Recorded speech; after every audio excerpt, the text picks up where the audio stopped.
Hello बच्चों, आज हम लोग क्लास 9th का मैथ पढ़ने जा रहे हैं और इसका ये है लेक्चर नंबर 3।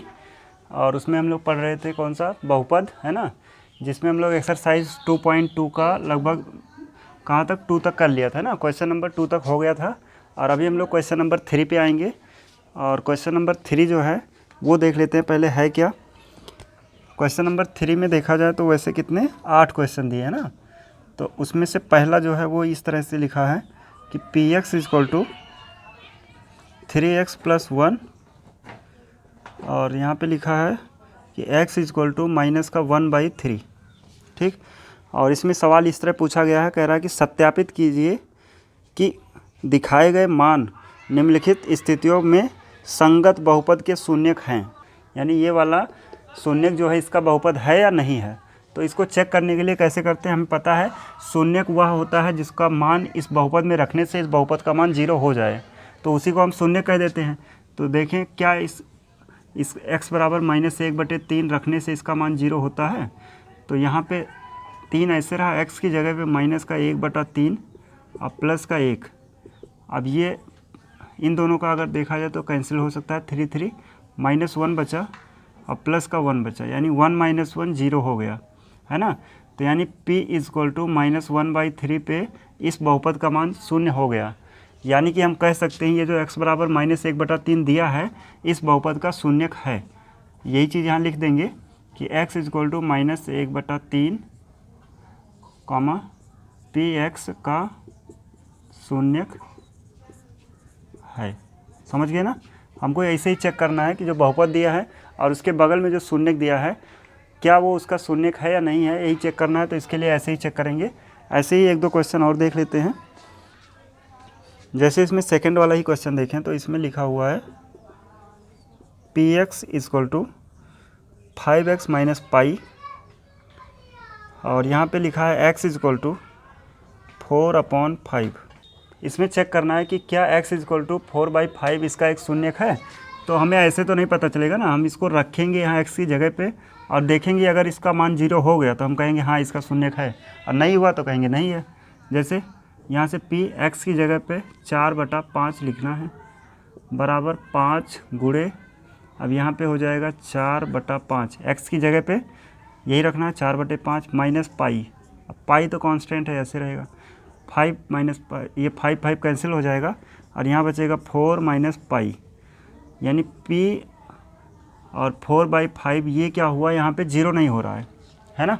यानी हम यहाँ कहेंगे कि x बराबर 4/5 जो दिया है ये इसका शून्य नहीं है। समझ गए ना।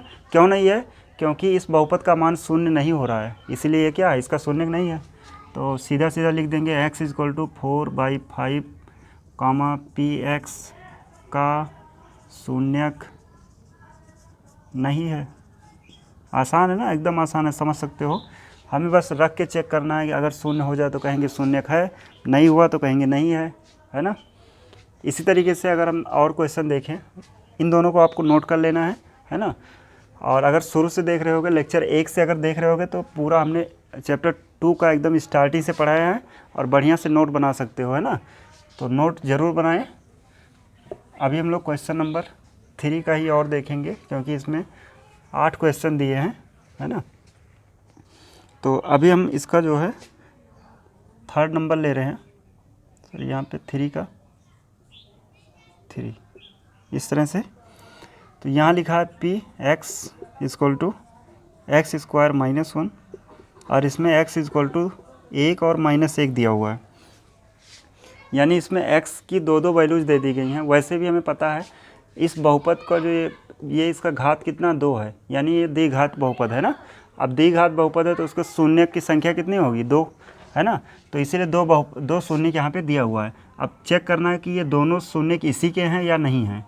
तो उसके लिए हमें करना क्या है कि जहाँ x है वहाँ पे हम ये वाला मान रख देते हैं एक बार 1। तो यहाँ पे 1 का स्क्वायर -1, अब 1 का स्क्वायर 1 -1 यानी कि ये हो गया 0। यानी x इजक्वल टू 1 तो इसका शून्यक है ना। अब चेक करते हैं क्या -1 भी है। तो अब की बार हम x की जगह पे -1 रख देंगे क्योंकि यहाँ 2 है, हमें दोनों को चेक करना पड़ेगा। अब -1 x की जगह पे -1 रखेंगे, -1 है उसका स्क्वायर लगा हुआ है। अब -1 का स्क्वायर करेंगे तो प्लस हो जाएगा और -1, समझ गए ना, क्योंकि -1 गुणे -1 दो बार लिखोगे, माइनस माइनस प्लस हो जाएगा, और यहाँ एक में से एक जाएगा फिर से 0, यानी कि x बराबर 1 और -1 जो दोनों दिया है ये px के शून्यक हैं, समझ गए ना। ये दोनों इसके शून्यक है, क्योंकि दोनों का मान जब हम यहाँ रखते हैं बहुपद में तो ये बराबर 0 आ जाता है, समझ गए ना, इसलिए ये इसका शून्यक है। ऐसे ही और कुछ क्वेश्चन देखते हैं। आसान तो लग रहा होगा ना, बहुत ही आसान है, कुछ करना नहीं है इसमें, एकदम सिंपल है। अब इसमें हम 4 नंबर छोड़ रहे हैं और 5 भी, 6 पे आते हैं, क्वेश्चन नंबर 6, और इसमें लिखा हुआ है px = lx + m, कॉमा यहाँ पे x = दिया हुआ है माइनस का m/l, ठीक। अब इसमें हमें चेक करना है कि क्या x = -m/l इसका शून्यक है। तो हम ऐसे तो नहीं बताएंगे ना, हमें डायरेक्ट मान रखना है, और अगर 0 आ गया तो कहेंगे है, नहीं तो नहीं। x की जगह पे माइनस का m/l रखेंगे, तो यहाँ पे l है, x की जगह पे आ रहा है -m/l और प्लस का m, ठीक। l से l कट जाएगा तो यहाँ बचा -m + m। अब ये माइनस प्लस m है तो कैंसिल हो जाएगा 0, यानी p माइनस का m/l पे ये जो बहुपद दिया होता है इसका मान क्या हो गया, 0 हो गया, यानी कि ये जो दिया है x = -m/l इसका शून्यक है, समझ गए ना। इसको ऐसे लिख देंगे x = -m/l, px का शून्यक है, ठीक। तो बहुत ही आसानी से समझ रहे होगे सब लोग, ठीक है। अब इसमें 2 और बच रहा है, और इन दोनों में से हम जो बताएंगे वो है क्वेश्चन नंबर 7 बता के इसको ख़त्म करते हैं, है ना। तो क्वेश्चन नंबर 7 लेके आते हैं।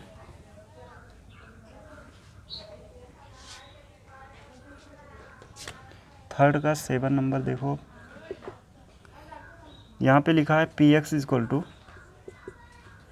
3x² - 1, और यहाँ पे x = लिखा है -1/√3, 2/√3, ठीक।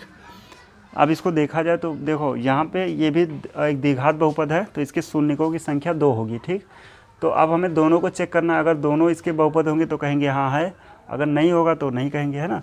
तो जैसे चेक करने के लिए हमें x की जगह पे एक बार हम इसको रखते हैं -1/√3, तो जहाँ जहाँ x है वहाँ यही रखना पड़ेगा, -1/√3, x का स्क्वायर लगा देंगे -1, अब ये 3 रहा, और -1 का स्क्वायर करेंगे +1, √3 का स्क्वायर करेंगे तो 3 -1, 3 से 3 कटा, 1 - 1 यानी ये 0 आ गया, यानी ये वाला तो कह सकते हैं इसका शून्यक है ना। अब इसको दूसरा वाला जो दिया है उसको भी चेक करते हैं,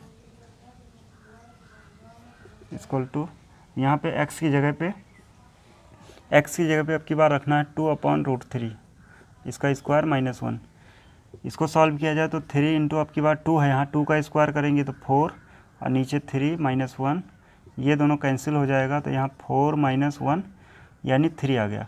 अब ये ≠ 0 है ना।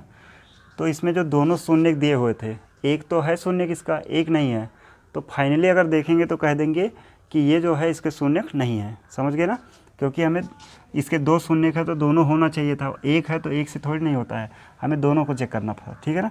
तो अब लिख देंगे कि x = ये कह सकते हैं कि 2/√3, px का शून्यक नहीं है, ठीक है ना। अब इसको हम इसलिए नहीं लिख रहे हैं क्योंकि ये वाला इसका शून्यक हो चुका है, तो छोड़ ही देना सही है, क्योंकि है ना ये इसका शून्यक है, यहाँ लिखेंगे तो गलत माना जाएगा ना, क्योंकि अब यहाँ है भी और कहेंगे नहीं है तो गलत हो गया, समझ गए ना।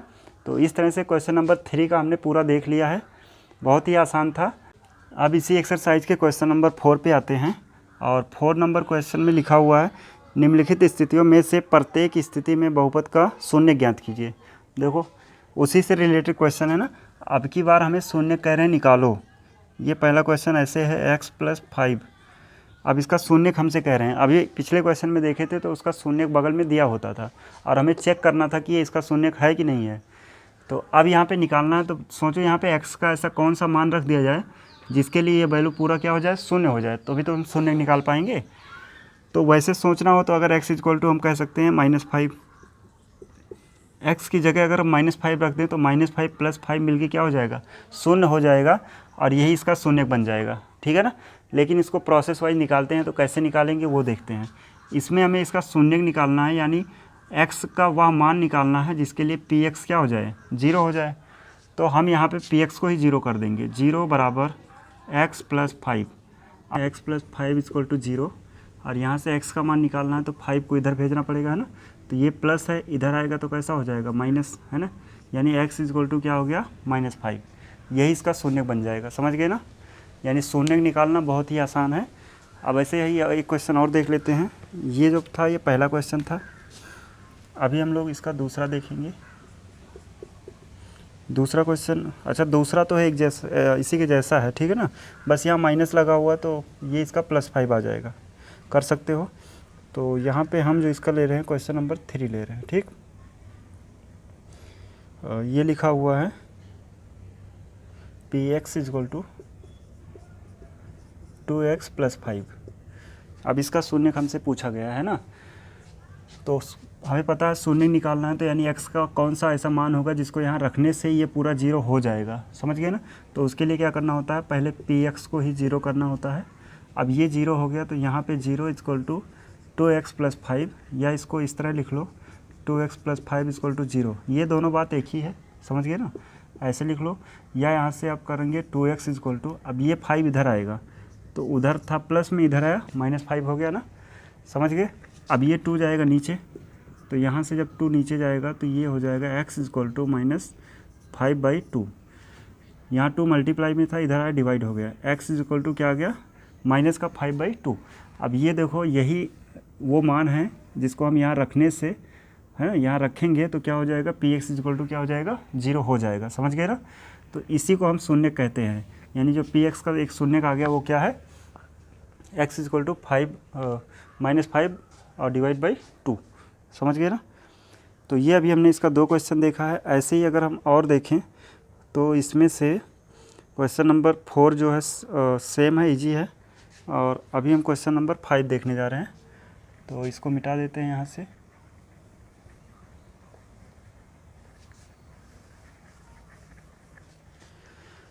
इसका क्वेश्चन नंबर 5 अगर लें तो ये देखो यहाँ पे क्या लिखा है, px = 3x, ठीक। और इसी का 6 भी देखेंगे, ये है 6 नहीं 7 देखेंगे।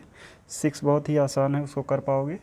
px = cx + d, जहाँ पे ये कहा गया c0 = 0 and c and d वास्तविक संख्याएं हैं, ठीक। तो हमें इसका शून्य पहले निकालना है, ठीक है। इसका शून्य निकालने के लिए क्या करना है, px को 0 करना है। अब अगर ये px 0 हो जाएगा तो यहाँ से हम कह सकते हैं कि ये 3x = भी 0 रहेगा, यानी x = अब क्या हो जाएगा, 0। और ये मल्टीप्लाई में इधर डिवाइड हो जाएगा, तो जब हम 0 को किसी भी संख्या से डिवाइड करते हैं तो 0 ही आता है, यानी इसका एक शून्य आ गया, x = 0, समझ गए ना। और इस तरह से अगर इसका भी शून्य निकालना हो तो हमें px = 0 रखना होगा। तो ये हो जाएगा cx + d = 0।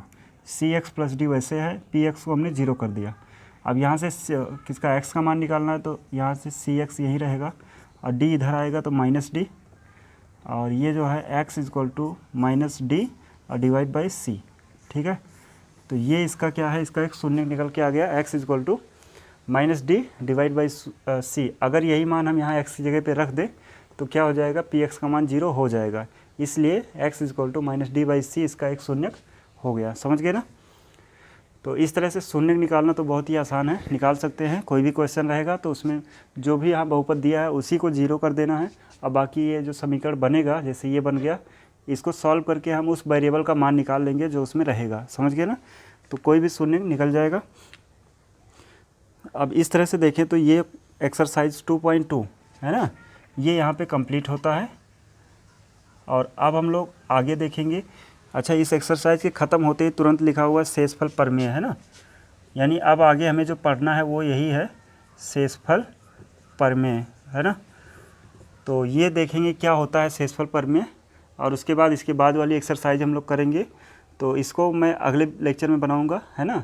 और इतना आप नोट करके बढ़िया से नोट बनाइए और पढ़ते रहिए, ठीक है। जय हिंद।